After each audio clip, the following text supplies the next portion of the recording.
Howdy. I realize actually I haven't tried using voiceover on these videos yet, so hopefully my mic quality is good. Anyway, I've cooked up a new, well, I wouldn't exactly call it a data pack, so much just like an idle curiosity. The kind of thing that I'd wonder in myself during class, but I'd have no reason to actually make it with code. In theory, at least, but not anymore since I did end up making it. The code itself is pretty simple, actually. You take in a number, and you output its square root. For instance, I have 100 typed in here, so it outputs 10, but if I were to type in, let's say, 400.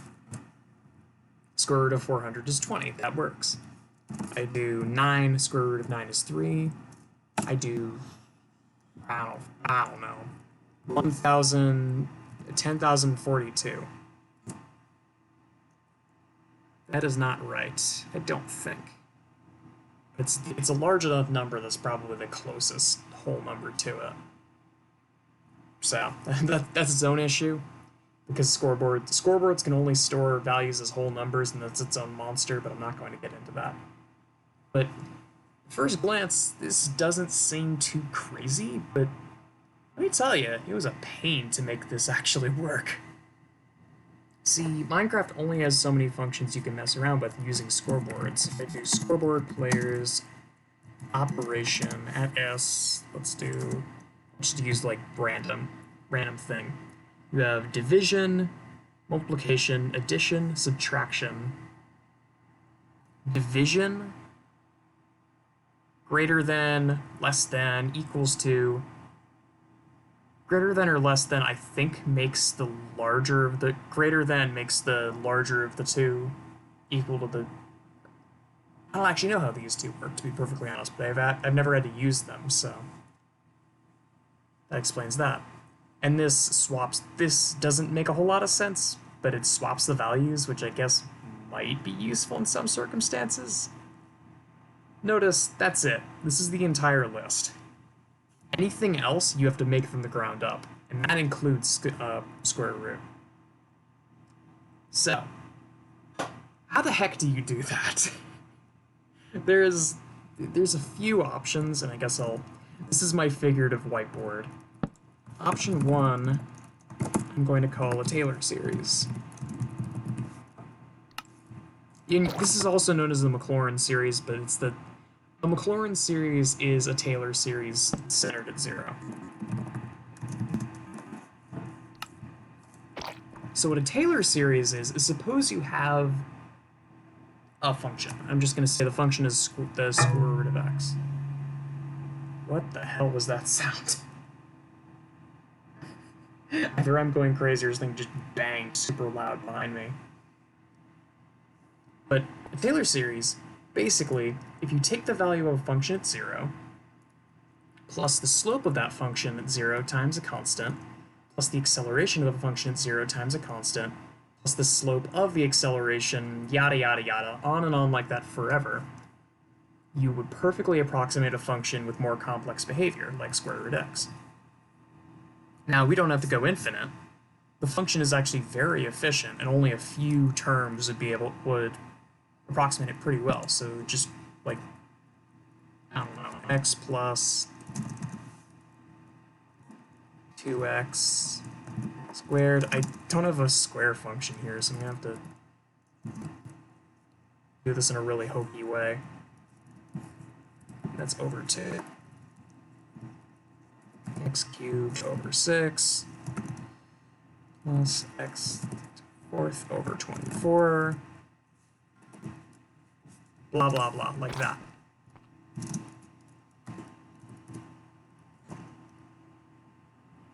The trouble with that is that, for starters, this function can only go so high.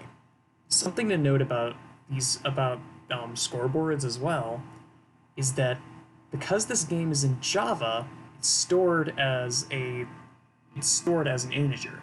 There's no way around that. Now, an integer can store values between negative and positive, what was this?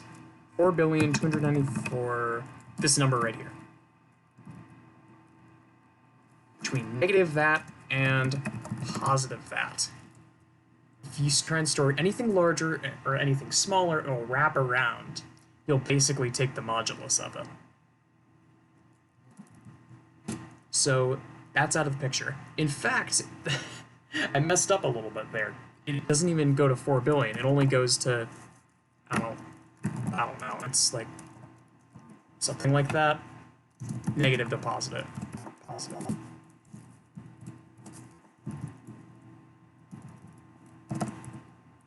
Now, what do you suppose will happen if I take a number larger than, say, 1,000 to the 4th power? That's rapidly going to start getting closer and closer to that magic number of 2 billion. And once it hits that number, the entire calculation is dead. So that's out. But even if I did find a way to work around that, there's another problem. The function I'm working with is the square root of x. Think about this for a moment. I'm just looking to do a crude sketch of square root of x. It's something like this. 3, 4, 5, and then 1, 2, 3, 4, 5, 6, 6 7. It kind of arcs out like that. But what do you suppose happens here?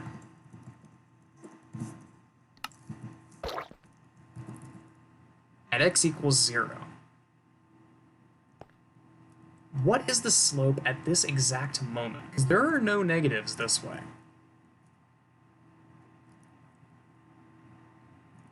We don't know. And that's the problem.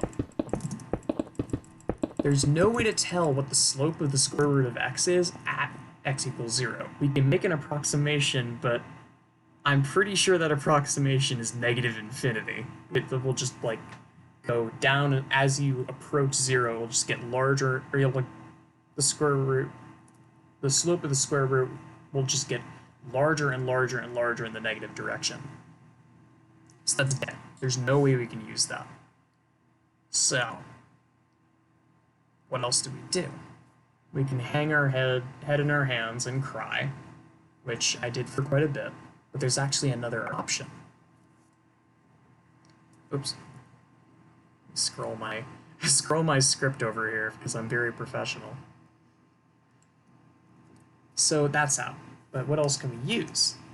Well, there's actually another way that I found through a ton of looking up through Wikipedia. Thank God for Wikipedia. I don't know what I'd do without it. It's known as Newton's method, or the Babylonian method. And this is a really cool thing. So Newton's method is basically this. If you apply this function, n over x. There we go. You should take that function, do it over and over and over and over and over. Where x is some random guess. A lot of them had it as 100 or so I just went with that, but it can be basically any number to start with, and n is I think it's the number you're looking for. And as this marches on over and over and over and over again, it's going to approach that square root, kind of the same way as the Taylor series. But I can actually implement that in code. And I know it's congratulations, I implemented it in code. How the heck did I do that? Well, actually I have the code over here that I can show off. Give me a moment. Yeah, there it is. Now I'm going to try my best to break this down because it is very menacing if you don't know what you're looking at. So, the first thing to understand is that you cannot use numbers for scoreboard operation. Because notice for, let's see, generic constant. Yeah, this bit right here is the best way to show it off. I cannot do if it is greater than 0. That is less than 0. I'm a moron. Never mind. I can't do if it is less than 0. I have to do if it is less than generic constant, set generic constant to something, you get the idea. So, what's going on with this? Well, what this function does is, first it runs this check. If the score is not already set for the sharpness is set to 10. What the sharpness is it's the number of times that the function should run. Okay, and immediately below it is a function here that will deduct 1 from the score. So what it's going to do is it's going to go 10, 9, 8, 7, 6, all the way down to 0. And once it hits 0, that will be the last time that it runs. So in reality, it's really running 11 times, but whatever. It's still, the amount of times that it runs isn't too important here, past a certain point. Something else to note is that operations are very compact, but they're compact in a bad way. So suppose that I actually had the input here, just like did this with the input, and it's like the input divided by x. That would set the input to be equal to that value. We don't want that, so I just make a temp variable here and set the temp equal to the input. And from there, it's basically what I described, where it will make a variable y, which is the... Okay, this is hard to follow, I agree. You make a variable y, which is equal to n divided by x, store it, add x and y together, and then divide all of that by 2. Once you have all of that, that will be the new value for x. I don't need to set this as temp because I want this to be the new value. As well as that, I cut down on the code a little bit, and this will be the output as well. Then this is set to 0, and this is the part that's tricky. This line of code right here is what makes it an iterative, or what makes it a looping function. What it'll do is it'll execute only if the score sharpness is greater than 0. So it's going to loop through over and over and over and over and over again until this is equal to 0.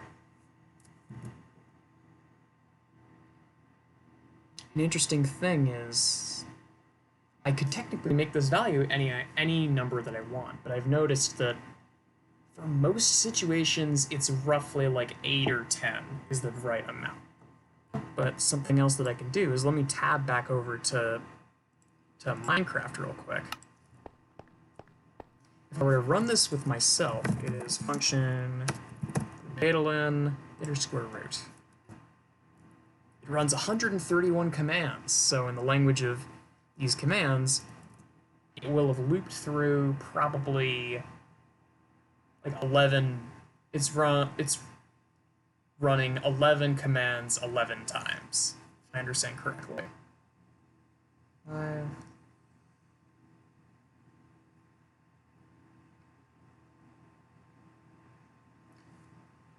Yeah. I think that's correct.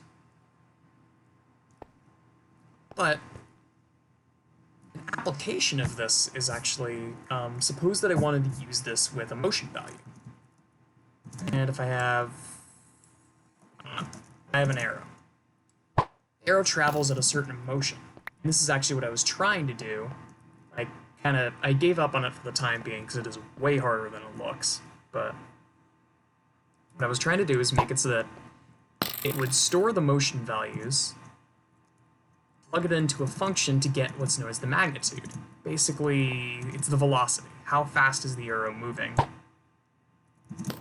Regardless of the direction, its magnitude, regardless of the way it's facing, the magnitude is a completely separate value. And I could use this to do what's known as normalizing it. I could take the 3 motion values and set them all so that their magnitude would be 1. It would make all of them roughly equal to like 1, 1.1, 0.9, somewhere around there. Then, that means that I could set the velocity to whatever I wanted. This could be extremely useful. I was planning, if you notice the function is called acceleraro, I was trying to make an arrow that would speed up as it traveled. So what it would do is it would take it would get the magnitude of the arrow. Excuse me. It would get the magnitude of the arrow, normalize the arrow, just make the magnitude equal to 1. And then after that point, increase it slightly over time. Like make it add 0.1 to it every single frame. So in theory, it should speed up as it travels. And basically it would move like the square root, that every time when a block, it would move in the direction a certain number of blocks forward. Now, I don't have that with me right now because I don't have it finished, but I felt this was interesting enough to show off. Real quick before I go, I do want to show off one final thing. Take a command block, make it a repeat, and do execute as players add s run scoreboard, players add s, it's the output, it's the input one.